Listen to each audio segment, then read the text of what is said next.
Vamos então para a nossa reflexão desta noite. Nós temos caminhado como igreja no texto da carta de Paulo aos Efésios.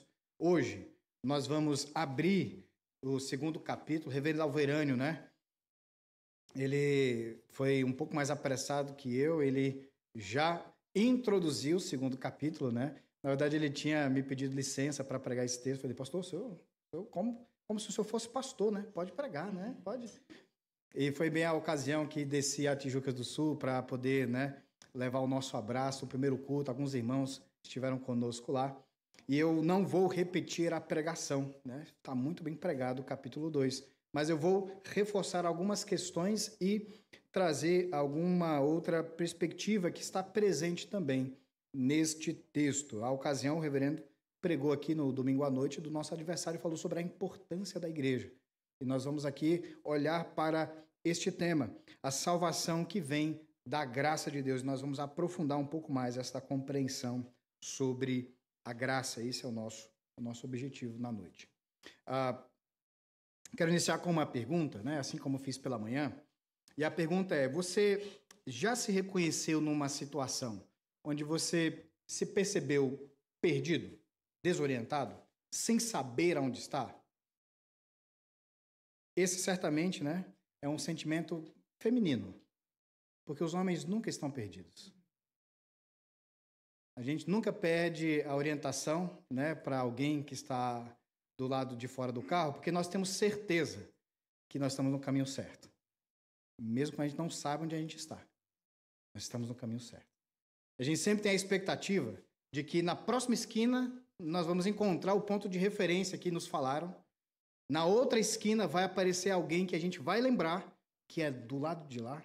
A gente sempre vai ter uma impressão, uma esperança que a gente vai estar na rota certa e vai chegar no destino esperado. E nós vamos ler um texto que vai falar sobre um caminho verdadeiro, mas também um caminho que, às vezes, nós nos encontramos porque estamos perdidos, desorientados, achando que estamos no caminho certo. E às vezes não estamos. E eu quero convidar você a acompanhar a leitura do texto de Efésios, capítulo 2, versículos de 1 a 10. E assim nos diz a palavra do Senhor. Ele vos deu vida, estando vós mortos nos vossos delitos e pecados, nos quais andaste outrora, segundo o curso deste mundo, segundo o príncipe da potestade do ar, do espírito que agora atua nos filhos da desobediência, entre os quais também todos nós andamos outrora, segundo as inclinações da nossa carne, fazendo a vontade da carne e dos pensamentos, e éramos, por natureza, filhos da ira, como também os demais. Mas Deus, sendo rico em misericórdia, por causa do grande amor com que nos amou, mesmo estando nós mortos em nossos delitos, ele nos deu vida juntamente com Cristo. Pela graça sois salvos. E juntamente com ele nos ressuscitou e nos fez assentar nos lugares celestiais em Cristo Jesus, para mostrar nos séculos vindouros a suprema riqueza da sua graça, em bondade para conosco em Cristo Jesus. Porque pela graça sois salvos, mediante a fé. E isto não vem de vós, é dom de Deus, não de obras, para que ninguém se glorie, pois somos feitura dele, criados em Cristo Jesus para boas obras, as quais Deus de antemão preparou para que andássemos. Vamos orar mais uma vez? Ó Deus de amor, nós te agradecemos pela bênção do culto, pela bênção de estarmos juntos, de podermos entoar louvores ao Senhor, de orarmos e saber que o Senhor está nos ouvindo, saber que o Senhor também nos responde. E nós cremos, pelo poder do Teu Espírito, que o Senhor há de falar conosco novamente nesta noite. E nós pedimos isso, Senhor, abra os nossos corações, que o Senhor possa abrir o nosso entendimento, nós possamos enxergar, nós possamos perceber, nós possamos reconhecer o Senhor na Tua palavra. E saímos daqui, Deus, encorajados, animados pelas verdades que estão neste texto bendito. Esta é a nossa confiança e a mencionamos em nome de Jesus. Amém Meus irmãos, lembrando que um pouco da carta de Paulo aos Efésios, né? Uma igreja de origem gentílica, uma igreja que não tinha uma formação judaica, uma igreja que ficava na região hoje, né? A parte oriental, a parte sul da Turquia, atual Turquia, uma igreja que estava instalada numa cidade muito importante do mundo antigo ali, a cidade do procônsul daquela região, a cidade de Éfeso, que tinha um dos templos mais imponentes do mundo antigo, o templo da chamada deusa Artemis ou Diana. Uma cidade rica, uma cidade imponente, mas uma cidade que tinha uns crentes lá. E é interessante que o apóstolo Paulo, que planta aquela igreja, ele tem todo o cuidado de ensinar aquele povo o caminho e as verdades do evangelho.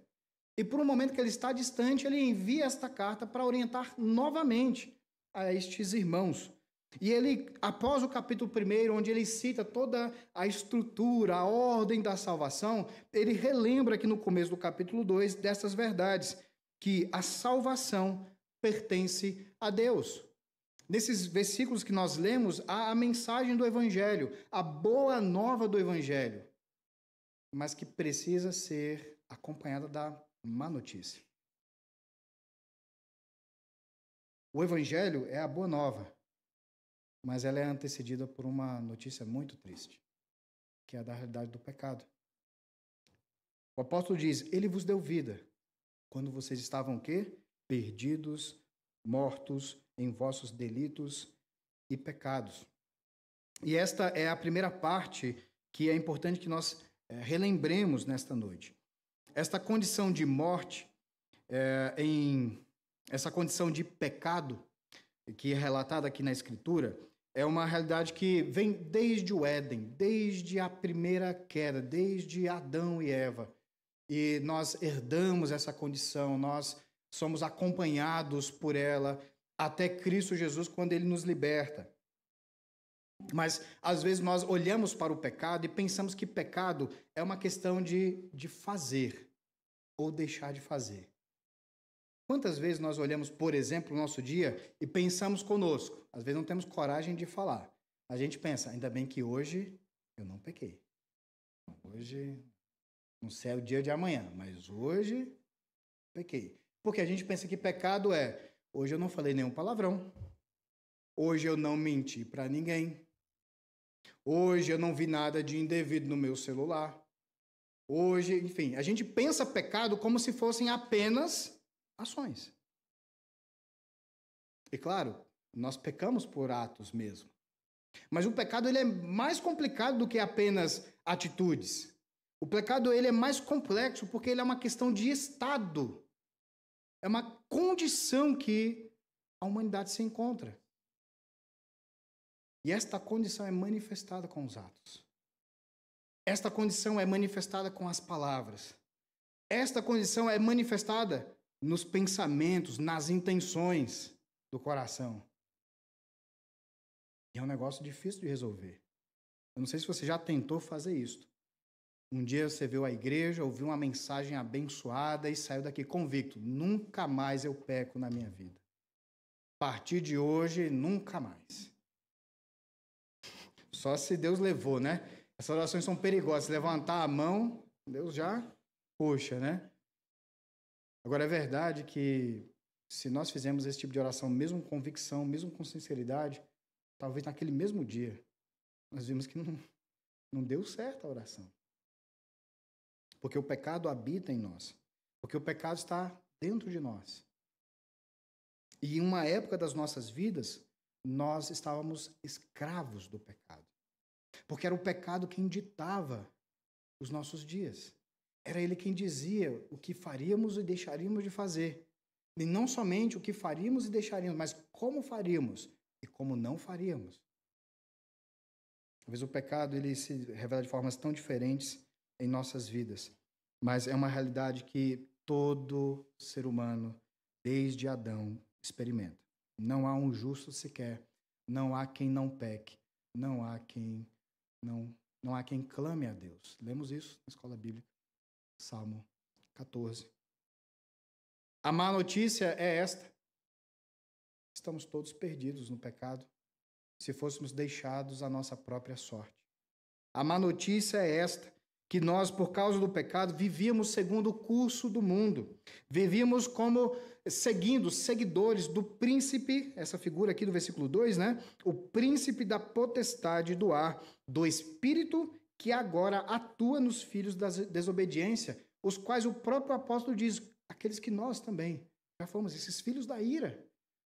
E o apóstolo então vai explicando à igreja que Deus deu a vida, salvou a cada um que pertence ao seu povo desta condição e deste estado de queda, pecado.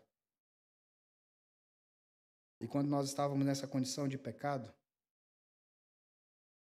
nós experimentamos esse problema da desobediência.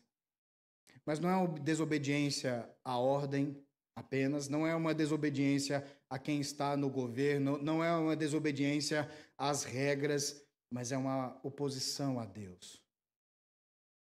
Às vezes nós experimentamos isso em nossos dias, em nossos corações, quando sabemos qual é a direção de Deus, conhecemos a palavra de Deus e o nosso coração se opõe a fazer isto. Mas pastor, eu nunca fiz isso. Olha, eu não sei não. Quando Deus nos manda perdoar, será que é tão fácil assim obedecer a Deus? Sabe a sensação de que, puxa, mas se eu pudesse, eu não faria. Se tivesse outra forma, eu faria diferente. Deus, eu não quero fazer. Quantas vezes, às vezes, nós, sinceramente, não expomos isso com palavra, mas expomos isso com ações. Quando nós vivíamos presos ao pecado, era assim que nós nos comportávamos. Resistindo a Deus, resistindo à verdade, resistindo ao Evangelho. E o apóstolo Paulo reconhece isso, ele inclusive um destes que recusava. Versículo 3 diz que estes, né, nós, andávamos segundo as inclinações da nossa carne, fazendo a vontade da carne e dos pensamentos. E é verdade que quando nós pensamos sobre o pecado, porque há pecados que são premeditados. Você nunca pensou em articular um pecadinho que não seja, um dinheirinho ali que estava sobrando, você viu, ninguém viu?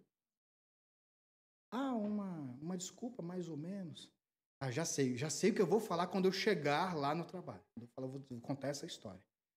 E eu não lembro quem foi que me falou, talvez tenha sido os professores no seminário. Eu sei que alguém uma vez comentou que a verdade ela não precisa ser combinada. Eu achei curiosa essa expressão. Porque quando nós falamos a verdade, nós não precisamos chegar assim, ó, vamos todo mundo combinar como é que a gente vai chegar e vai falar lá. Não, quando é verdade, você não precisa combinar. Aliás, até que os advogados sabem, né? Os irmãos que conhecem o direito sabem que esse negócio combinado dá um problema nas audiências. Olha o problemão, hein? A verdade não precisa ser combinada, ela precisa apenas ser dita. Às vezes nós não vamos ter toda a verdade, mas a verdade que temos, precisamos reconhecer. A verdade não precisa ser combinada e aquele que fala a verdade não precisa viver se lembrando do que falou. No sentido que o mentiroso, ele precisa sempre, né? Pensar, o que foi que eu falei para essa pessoa, né? Como é que eu contei a história? Foi desse jeito? Foi para o outro? Já não se lembra, né? A mentira tem pernas curtas justamente por isso. Porque ela corre muito pouco. Às vezes nós temos pensamentos e premeditamos pecados. E há pecados que acontecem quando nós não nos percebemos, né? Hoje, na hora do almoço, né, nós temos um acordo, né, em casa de sempre dividirmos o que a gente compra de chocolate, de doces, né? Na verdade, Patrícia me ameaça, mas eu digo que a gente divide, né? E nesta oportunidade, a gente ganhou um chocolate, uma delícia. E eu terminei o almoço, aquela fome voraz por doce depois do almoço. Ninguém tem isso, né? Eu tenho. Depois eu olhei aquele chocolate e falei, puxa, que delícia. E fui comendo e constatei que estava uma delícia. E comi toda uma porção que poderia ser dividida, né? Não comi todos, né? Os que me acusem, né? Tinha uma parte, ainda tinha chocolate para os dois. Mas uma parte que podia ser dividida, eu tão somente comi e uma felicidade, né? Uma sensação boa. E Patrícia, né, silenciosamente, né, olhou para mim. E minha parte, né? Não... E o meu pedaço, né? Eu pensei, falei, nossa, mas eu fui... Assim, eu nem pensei. Foi automático. Eu só comi o chocolate. E depois, pensei. E as ações que são assim, a gente pensa depois que agiu. A gente faz isso e depois reconhece. Não precisava ter sido assim. Eu falei, meu amor, me perdoe. Eu não pensei mesmo. Essa foi a verdade. E ela, para, né, me ensinar na unha, né, repartiu dela e me deu também um pedaço. O amor é assim, né? Paciente, não se ressente do mal. Tudo crê, tudo espera, tudo suporta, né? Louvado seja Deus pelo amor dele. Então, há pecados que nós só reconhecemos depois. E só depois nós agimos com um pedido de perdão, com um conserto, com a palavra de paz. Mas sem Deus, irmãos, nós vivemos escravos dos nossos impulsos. Sem Deus, nós vivemos desculpe, escravos dos nossos pensamentos. Sem Deus, nós vivemos escravos das nossas convicções, mesmo quando elas são mentirosas e enganosas. O apóstolo Paulo vai falar sobre isso. Esta era a condição de todos nós sem Cristo. Mas ele vai trazer a boa notícia. O versículo 4. Deus, sendo rico em misericórdia, por causa do grande amor com que nos amou, e estando nós mesmo mortos em nossos delitos, ele nos deu vida com Cristo Jesus. E é a primeira vez que ele exclama, pela graça sois salvos. Essa expressão aqui acontece por duas vezes. E nessa primeira parte, o apóstolo dá enfoque à obra do amor de Deus. O amor de Deus que foi revelado em Cristo Jesus. O amor de Deus que foi claramente exposto na obra sacrificial, substitutiva de Cristo Jesus. Mesmo nós sendo delinquentes espirituais, ele olhou para nós e nos amou. Teve misericórdia de nós e deu a vida do seu Filho amado Jesus. Deus não nos deu aquilo que a gente merecia. Ele nos deu aquilo que a gente não merecia. Quando Deus não nos dá o que merecemos, isso é misericórdia. E quando Ele nos dá o que não merecemos, isto é graça. Aqui também no versículo 6, ele fala que em Cristo Jesus, Deus nos ressuscitou e nos fez assentar nos lugares celestiais, também com Cristo. Se antes nós estávamos mortos em nossos pecados e nossos delitos, se o nosso estado era de morte, de afastamento de Deus, de prisão nos pecados, agora não. Agora é um estado diferente, é um estado de vida, um estado de graça, um estado de redenção. Essa misericórdia de Deus é fundada, ela está alicerçada no seu próprio amor. E também na obra de Cristo Jesus e na ressurreição de Jesus. Por isso que para nós, cristãos, que cremos em Cristo, nós não podemos negociar a verdade de que Cristo ressuscitou dentre os mortos, porque com Ele também a igreja ressuscitou. A igreja, aqueles que é um povo do Senhor, que estavam mortos em seus pecados, em Cristo receberam vida. Porque já não somos mais nós que vivemos em nós, mas é Cristo quem vive em nós. E Ele nos faz assentar, viver, experimentar uma vida verdadeiramente em redenção. É isso que quer dizer ali o versículo 6, quando ele fala que nos fez assentar nos lugares celestiais em Cristo Jesus. A última parte desse texto e desse sermão está nos últimos versículos, os últimos 4 versículos. Quando o apóstolo não somente ensina que nós estávamos perdidos em nossos pecados, que fomos alcançados para uma vida em redenção, uma nova vida, e ele vai dizer o propósito desta nova. E aí talvez venha a mensagem mais desafiadora deste texto, quando diz: para mostrar nos séculos vindouros, versículo 7, a suprema riqueza da sua graça em bondade para conosco em Cristo. Porque, mais uma vez ele diz, pela graça sois salvos, mediante a fé.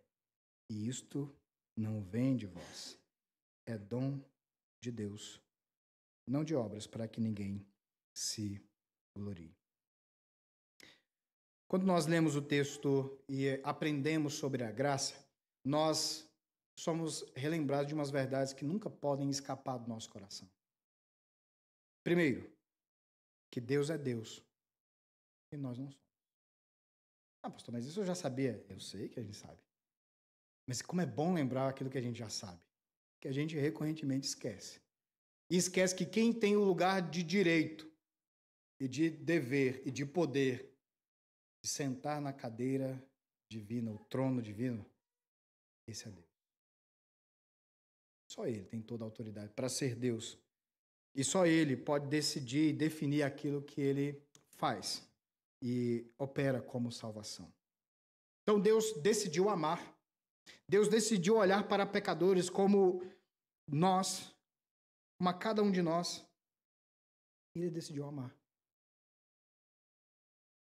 Alguns pregadores, alguns vão comentar que eu sei porque é que Deus me salvou. Eu não sei se eu sei, mas alguns dizem, eu sei porque é que Deus me salvou. Porque não havia pecador pior do que eu. Deus mostrou graça. E eu acho que cada um de nós pode se reconhecer como pecador e carente da graça de Deus e do cuidado de Deus. Deus, então, escolhe salvar um povo e envia o seu Filho para que este povo seja salvo. Isto é a obra da sua graça, mas a obra desta salvação nunca está alheia à fé.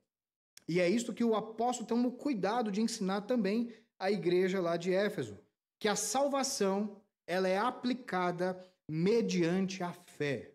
Existe uma correspondência entre a graça de Deus, a obra de Cristo Jesus e a fé em Cristo Jesus. Isso nunca está separado.